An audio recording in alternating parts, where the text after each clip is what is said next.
बहनों और भाइयों, तब भारतीय जनता पार्टी ने विरोध किया था और कहा था अगर तोड़ोगे तो तुमसे दो दो हाथ करने का काम भारतीय जनता पार्टी करेगी। बाबा साहब भीमराव अंबेडकर रहे हो या फिर ज्योतिबा फुले या सावित्रीबाई फुले, छत्रपति साहू जी महाराज रहे हो या अन्य महापुरुष, सामाजिक न्याय का नेतृत्व इन्होंने दिया था और नेतृत्व करते हुए इन्होंने समाज को बहुत कुछ दिया, एक नई दिशा दी, एक नया मार्गदर्शन दिया, दबे कुचले लोगों की आवाज बने, उन्हें सम्मानजनक जीवन के साथ आगे बढ़ने के लिए प्रेरित किया। पहली महिला शिक्षा की पक्षधर थी सावित्रीबाई फुले जी। ज्योतिबा फुले, उन्होंने शिक्षा के प्रचार प्रसार के लिए पूरा जीवन समर्पित कर दिया। बाबा साहब भीमराव अंबेडकर इसीलिए लगातार अनुसूचित जाति जनजाति के लोगों से कहते रहे, शिक्षित बनो और संगठित रहो। शिक्षित बनोगे तो शिक्षित नौजवान अपना मार्ग स्वयं प्रशस्त कर लेगा, संगठित रहोगे कोई अत्याचार करने का दुस्साहस नहीं कर पाएगा। यह प्रेरणा ज्योतिबा फुले ने दी, बाबा साहब ने दी, लेकिन ये लोग कभी भी उस कार्यक्रम को सफल नहीं होने देते थे। समाजवादी पार्टी ने सरकार में आई, उन्होंने लखनऊ में कांसी राम जी के नाम पर विश्वविद्यालय का नाम था, उसका नाम उन्होंने उर्दू फारसी अरबी विश्वविद्यालय कर दिया।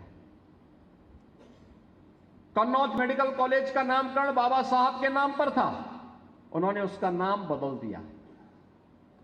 हमारी सरकार आई,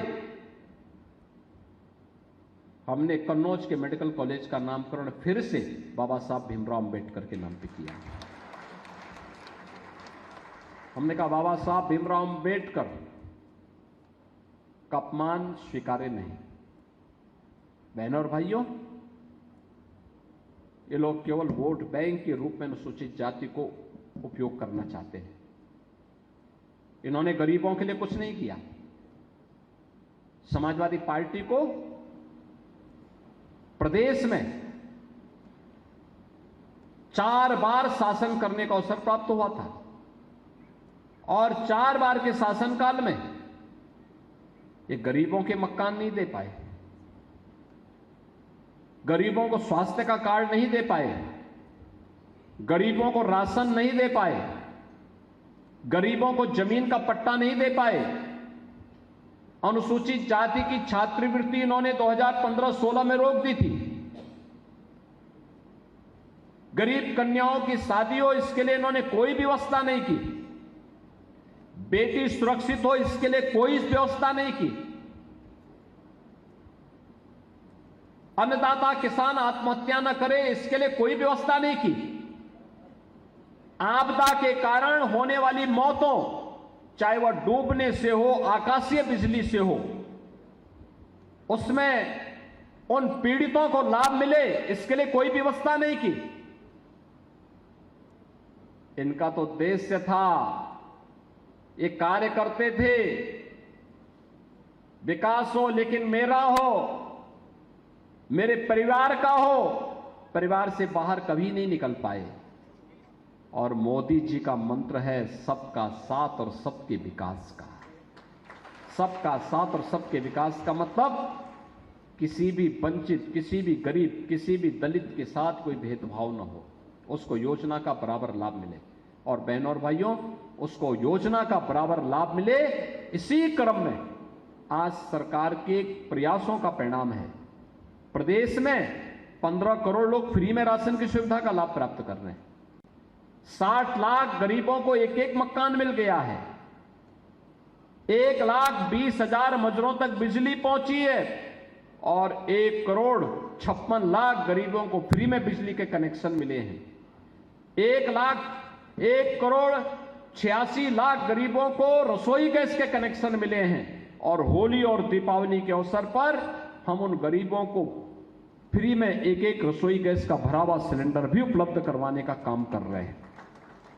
प्रदेश में 10 करोड़ लोग आयुष्मान भारत के अंतर्गत फ्री में 5 लाख रुपए की आयुष्मान भारत की सुविधा प्राप्त करने के अधिकारी बन गए हैं।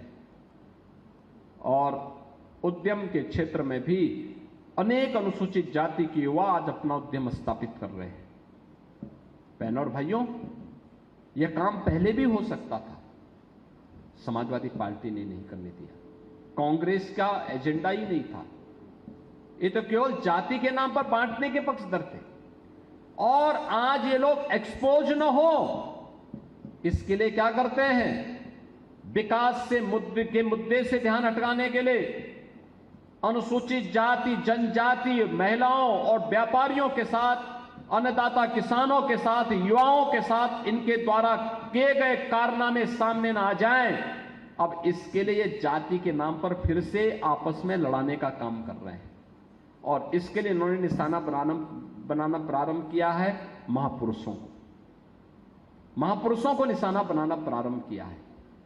याद करिए, यही समाजवादी पार्टी है 2012 में सरकार आने पर इस समाजवादी पार्टी ने तब बाबा साहब भीमराव अंबेडकर का अपमान किया था, ज्योतिबा फुले का अपमान किया था, सावित्रीबाई फुले का अपमान किया था, छत्रपति साहूजी महाराज का अपमान किया था, संत रविदास जी का अपमान किया था, महर्षि वाल्मीकि जी का अपमान किया था। आप जाके देखिए, काशी में शीर गोवर्धन बाबा संत रविदास जी, सदगुरु रविदास जी की पावन जन्मस्थली है। और अगर आप वहां जाएंगे तो संत रविदास जी की जो पावन जन्मस्थली है वहां पर स्मारक न बनने पाए, ये समाजवादी पार्टी के लोग रोड़े अटकाते थे, नहीं बनने देते थे। और जब डबल इंजन की भाजपा की सरकार आई तो डबल इंजन की सरकार आज वहां 4 लेन की कनेक्टिविटी के साथ जोड़ करके बाबा रविदास जी की भव्य मूर्ति वहां स्थापित करने का काम किया है। हमने वहां बड़ा लंगर हॉल भी बना दिया है, बड़ी स्मृति भवन और बहुत बड़ा क्षेत्र आज वहां बना दिया। आज भव्य और रमणीय स्थान बन गया है संत रविदास जी की पावन जन्मस्थली। आप चले जाइए लालापुर में, चित्रकूट जनपद में, महर्षि वाल्मीकि जी जिन्होंने हम सबको भगवान राम से साक्षात्कार कराया है, रामायण का पहला ग्रंथ जिन्होंने लिखा था, रामायण, भगवान राम पर पहला ग्रंथ लिखने वाले हैं महर्षि वाल्मीकि। महर्षि वाल्मीकि की पावन स्थली लालापुर का विकास समाजवादी पार्टी ने नहीं होने दिया। हमारी सरकार जब आई, हमने लालापुर का भी भव्य विकास प्रारंभ किया है। आज वहां रोपवे की सुविधा, एकदम पहाड़ी के ऊपर है उनका मंदिर, महर्षि वाल्मीकि का मंदिर को भव्य स्वरूप दिया जा रहा है। और आप देखते होंगे महर्षि वाल्मीकि की जयंती के अवसर पर पूरे प्रदेश के अंदर हर देव मंदिर में वाल्मीकि रामायण का अखंड पाठ होता है। यह कार्यक्रम हम लोगों ने प्रारंभ किया है महर्षि वाल्मीकि के प्रति अपनी कृतज्ञता ज्ञापित करने के लिए। न्यूज नेशन अब व्हाट्सएप पर खबरों की ताजा अपडेट के लिए न्यूज नेशन के इस QR कोड को स्कैन करें